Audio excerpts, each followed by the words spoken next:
We are on our way to St. Vincent. We're gonna do a day. So we do a session at St. Vincent, and then we go over to Pit Fit and get a little workout in. So we're gonna take you along for what a weekday looks like for me.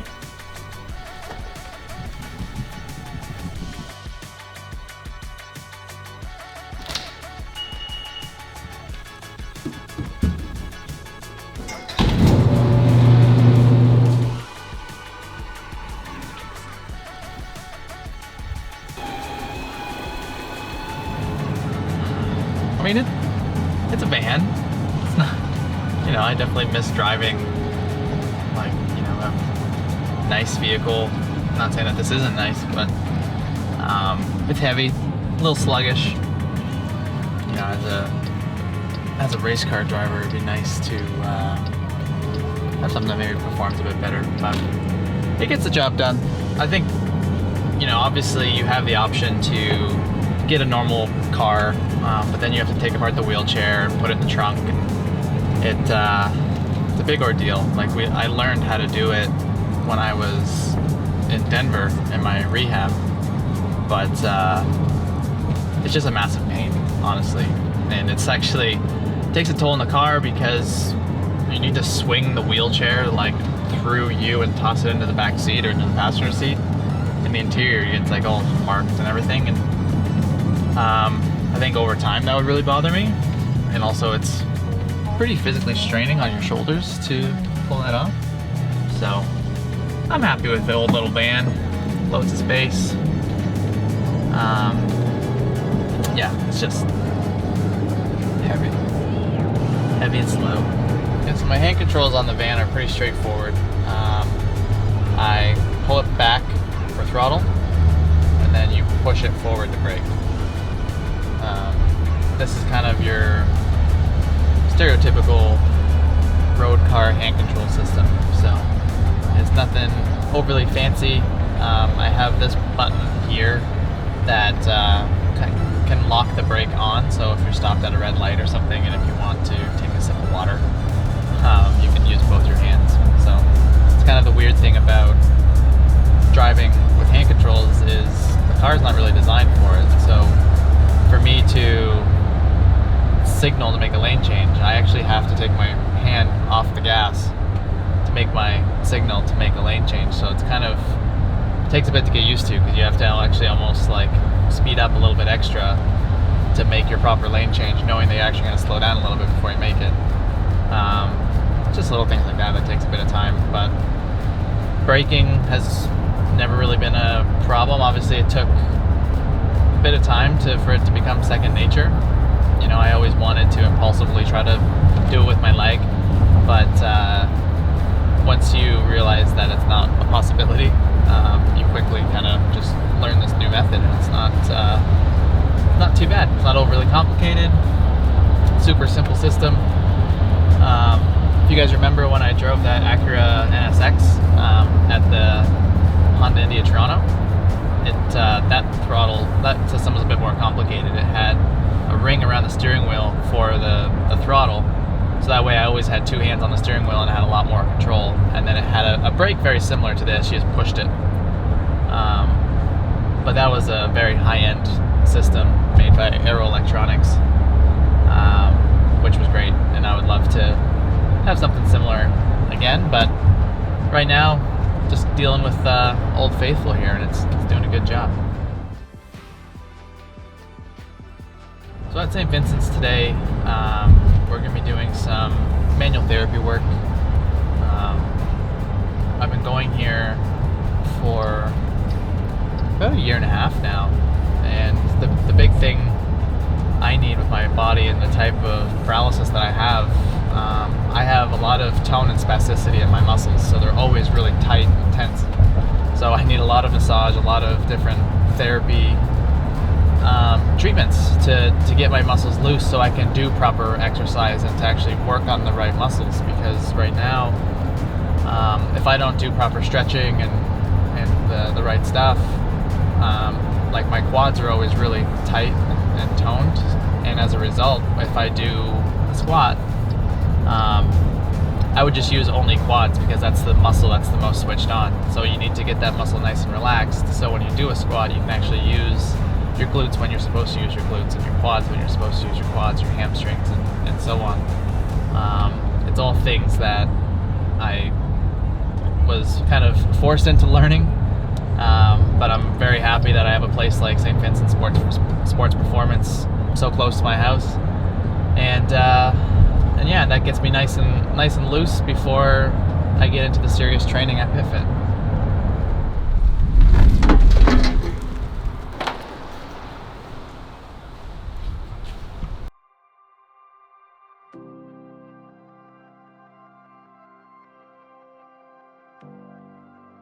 We're gonna do some dry needling.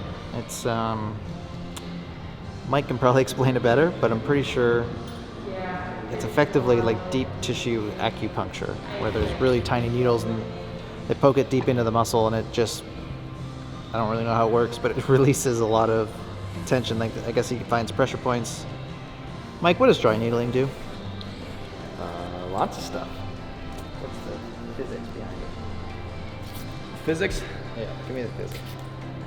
The physiological responses are nerve resets, muscle reset, blood flow. So we find, you got it, trigger points. Set the muscle. There you go. Of all of the different like manual therapy treatments that we can do, the dry needling is by far the most effective for my injury and my body type. You know, Mike can work for an hour on scraping my leg or doing cups or even like just normal massage, and what we do here for like 5 minutes with needles will accomplish all of it and then some. At the beginning, when I had my various leg surgeries, to work on the scar tissue on my ankles, we would do the dry needling on the scar, and that was so effective for actually breaking up the scar tissue and helping circulation and help healing the scar, and it just made it look a lot nicer. But there would be like probably like 20-30 needles like just all along the scar. It was actually, it's pretty intense. It was pretty cool to see. I think Mike has a picture of it.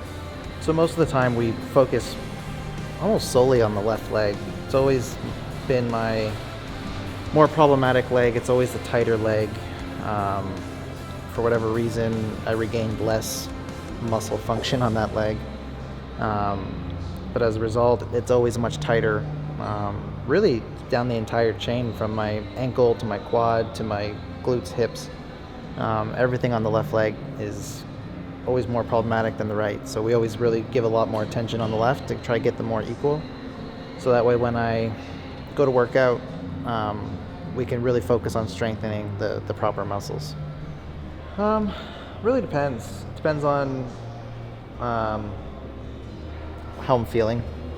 Sometimes today was a good day. It seemed like my body allowed this to happen a lot easier. Sometimes I have a lot more spasms, and it'll actually make my leg like kick. And then we'll have to pull the needles out and kind of move on to something else. But we'll do it for probably 10 minutes like this, 5 to 10 minutes.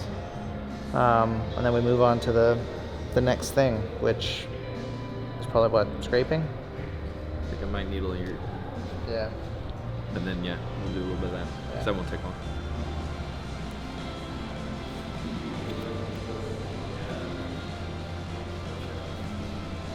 Yeah, so because I don't have full sensation in terms of...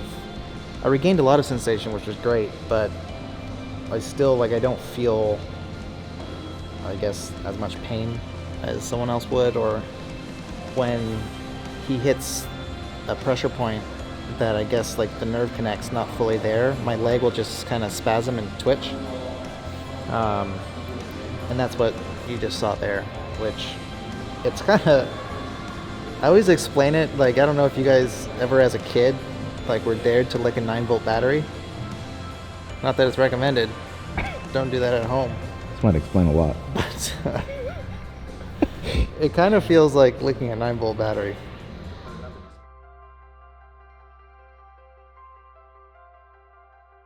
Yeah, buddy.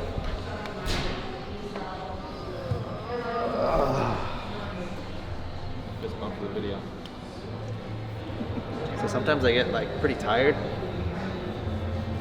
So it's a little tough to go like just now like work out very intensely. So we figured out there's some stuff that we just don't do on days like today, where I'm doing 2 workouts in a day. And feeling good, feeling like a new man. A lot of you taking your pants on and off in this video today. Just a routine, put them on, Just take them off. by Dick. Down to business. I'm here to put in work. That tunnel vision. No way to quench this thirst. When the sun goes down, keep doing my thing. Won't stop me now. Yeah, there ain't no doubt. I am the go-getter. I am the go-getter. I am the go-getter.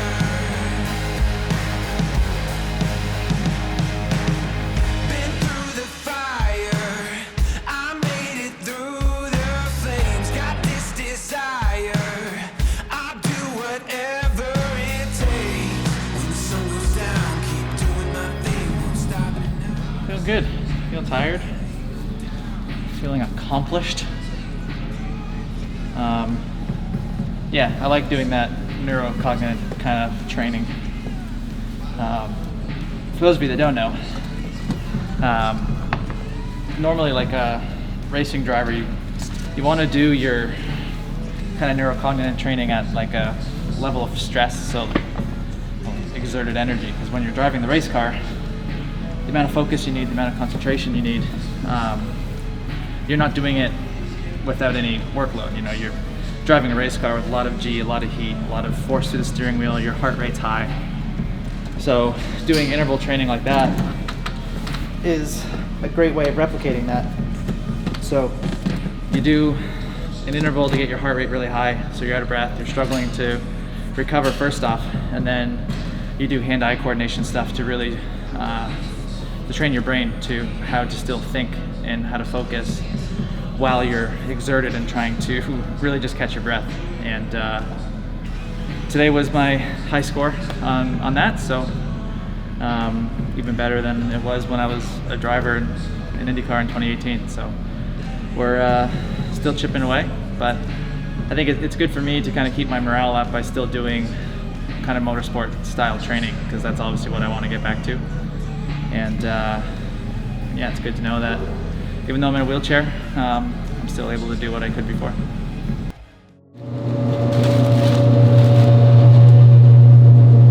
little noisy.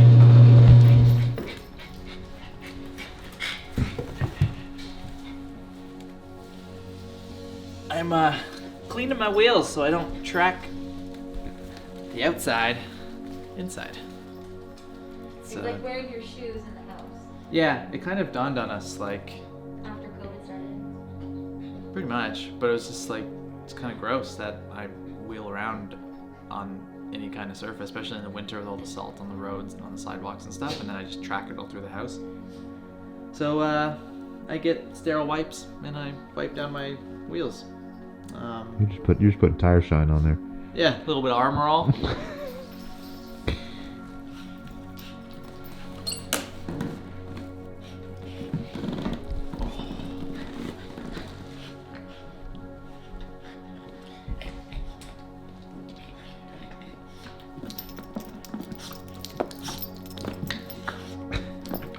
Sit. Sit. Good boy. And now do your week. Yeah, so that was today. This was my typical Tuesdays and Thursdays workout routine, where I go to St. Vincent and Pit Fit on the same day.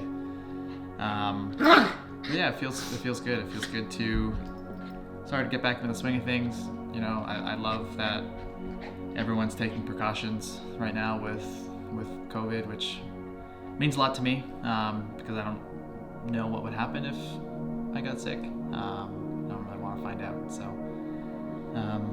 thanks for watching. Thanks for tagging along for the day. Hope you guys enjoyed it.